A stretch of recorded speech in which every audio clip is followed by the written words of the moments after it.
Hello, everyone. So I'm Sam. I run Future House, and excited to tell you guys what we're up to. So, oh, wow. Okay. So the fundamental problem that we think about at Future House is that biology is too big for humans to understand. Okay, there are 20,000 genes in the human genome. There are 50,000 different diseases that affect humans. There are 10,000 different cell types in the body, and the rate at which we are publishing papers is increasing exponentially, but we do not have the ability to synthesize all the information in the papers, right? And as a result, there are $100 million bills lying on the ground. So this is a tweet from back in November by Matthew Kirshner, who's a friend of mine who thinks about drug discovery. Wow, this is just going to keep doing this. Let's try, let's just, okay, it's going to keep doing it. We're just going to keep going. So. Talking about a company called Trace Neuro, which was founded with $100 million to pursue a new drug for ALS. And if you walk through this tweet step by step, what you will find is that they are pursuing a drug for a new target for ALS that was identified entirely from publicly available data, right? And that insight that comes from publicly available data was enough to go and raise $100 million, right? So how many other ideas are there out there that are lying on the ground waiting to be found that could each themselves be worth $100 million? And so this is basically what we think about at Future House. What if we could automate the process of coming up with discoveries, right? So given some quest by a human, so the quest can be go and find a new way of treating ALS. How do you find all the relevant data, find all the relevant publicly available data, also find relevant privately available data, analyze that data, generate hypotheses, and ultimately come up with experiments that you can run in the lab to come up with discoveries that then allow you to update the quest. And what we want to do is that we want to be able to have agents, AI agents, that do each of these steps autonomously so that we can just go and make all of the scientific discoveries that are out there waiting to be made. So this is basically who we are. So we're an independent nonprofit. We're based in San Francisco, in Dogpatch. We launched in November of 2023. We have about 25 people, which is divided between, we have a bunch of wet lab researchers, we have a bunch of AI researchers, and we have a bunch of software engineers. And we're funded primarily by Eric Schmidt, although we also have large contributions from other people, including Open Philanthropy, most notably, and several others as well. And so I'm going to walk you through a little bit about what we're doing. Obviously, this is a 10-minute talk, and we've been doing a bunch of stuff, and so I'm just going to tell you a little bit. But basically, there are 4 steps to our approach. The first step is assembling data sets that we can use to measure the performance of our AI scientists. The second is building tools for the AI scientists. The third is training them. And the fourth is then validating the discoveries that they come up with. I can only tell you about the first 2 for time's sake, but yeah, we're doing work on all of these in every part of the stack. So first to talk about data collection. So what does it look like to assemble a data set? This is LabBench. This is a data set that we came up with last year for measuring the performance of language agents in biology. And it basically measures the ability of agents to perform some specific scientific tasks that are critical for being able to do science. So on the right on the left is FigQA. This is a figure understanding benchmark. You ask a question like, what is the most likely width of the entire image? You give an image. It has some annotations in it, so you as humans can infer basically what the width of that image is. The question is, can the language models do the same thing? On the right is LitQA. LitQA is like retrieval of specific information from scientific sources. So you make big data sets like this, and then you go and you measure the performance of language models on these data sets. So this is a figure from about a year ago, which means it is hopelessly out of date. But we haven't had an opportunity to update it, and so this is what we have, showing various different frontier models at that time versus humans on the different tasks in LabBench, right? And as you can see, they are all the models all significantly underperform humans. Now, at this point, on some tasks, the models are actually as good as humans. But on many of them, actually, they're still pretty bad. This is OpenAI's own data. From OpenAI and Anthropic and the others all use LabBench for benchmarking their models. And this is Protocol QA, which is one of the problems in LabBench and showing for different models performance on protocol QA. Humans are about 55%, and the best deep research is like 28%, so there's still a long way to go. So once you have a data set like this, what do?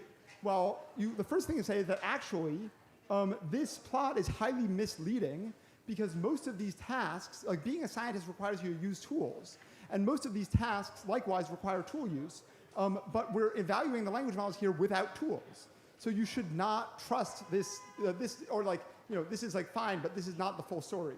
So the thing you have to do is you have to go and give the language models access to tools. So this is PaperQA2. PaperQA2 is our literature search agent. So you take a language model and you give it access to a bunch of tools like paper search, like the ability to gather evidence from the papers, the ability to traverse the scientific literature. At this point, PaperQA also has access to like patents, clinical trials. It can like see figures. It can do all kinds of stuff like that. And then this is what it looks like when PaperQA is running. This is the alpha version of PaperQA, which is again probably like 9 months old at this point. You ask it a question like, how has the understanding of amyloid beta's role in Alzheimer's disease changed over time? And then it goes in, it searches for papers. It retrieves those papers. And then it's going to go and like within every paper look for what are the most important pieces of that paper that are relevant for answering the question. Once it selects out the most important pieces, it is going to go and iterate, so it'll search again based on what it found, and then search again, and search again, and search again, and so on, until it is able to come up with an answer. This is similar to what the Frontier Labs have released more recently, like deep research and ChatGPT with search and all of these. Similar idea. Key thing is that this, PaperQA is like optimized for the scientific literature, so it has access to full-text scientific papers, for example, which the models generally do not, and lots of other useful data sources like that. But the key question is, once you do this, once you give the models access to tools, how do they perform on the benchmarks that I described earlier? So this is performance on LitQA, which is the literature search benchmark.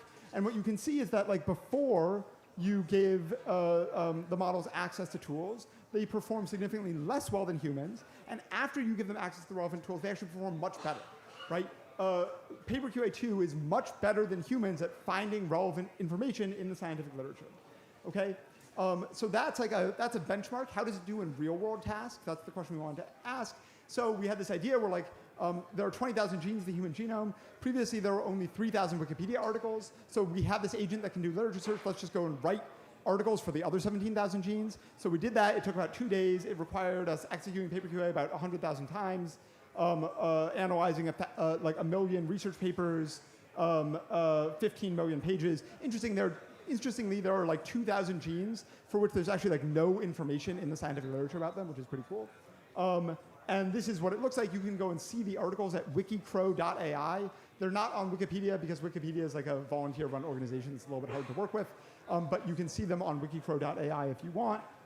And then we had PhD students and postdocs in biology blinded evaluate those articles. And what they found is that there are twice as many errors in the real human-written and human-curated articles on Wikipedia as there are in our AI-generated articles. Like we just give them articles from both.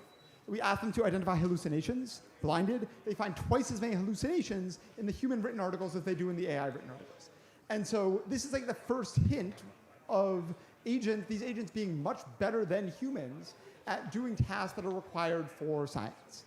Okay, so now we're taking this idea, we're expanding it to like the other portions of the kind of scientific workflow, right? So I'll just give this is just a peek at our data analysis agent. It is called Finch. You ask it a question like, what can you tell me about molecular drivers of cancer metastasis? Using the data provided, you give it access to some data, right? And then it obviously also has access to the entire scientific literature. It has access to all kinds of different tools, right? And it goes, and after like a minute or something, it comes back to you with like a full report in which it goes and identifies findings, provides you with a entire notebook that is with all the analysis that's done, a ton of reasoning, makes you figures, and so on. And so we were actually able in May to publish the first paper in biology with a new discovery in which everything that needed to be done in order to publish the paper was done by the AI. Literature search, data analysis, hypothesis generation, experimental planning, like even like making the figures. The only thing we had to do was the actual wet lab experiments. That is called Robin. If you want to look at it, go and look at it. But yeah, so I think I will say data analysis, we are not yet better than humans. We are rapidly improving, and it will happen very soon. And so I think it is just like worth reflecting a little bit on like science is going to change very significantly in the next few years as a result of these agents that are like better than humans at doing the things they need to, doing the things you need to do for science. And it's going to be really awesome. It's going to mean that we can do a lot more science. It will also like change the job of being. It will mean that like being a scientist is a little bit different. But yeah, so stay tuned. If you want to use our agents in the meantime, they are available online at platform.futurehouse.org, and we'll be releasing a bunch more soon. So thank you, everyone. Okay, thanks for Sammy's great talk.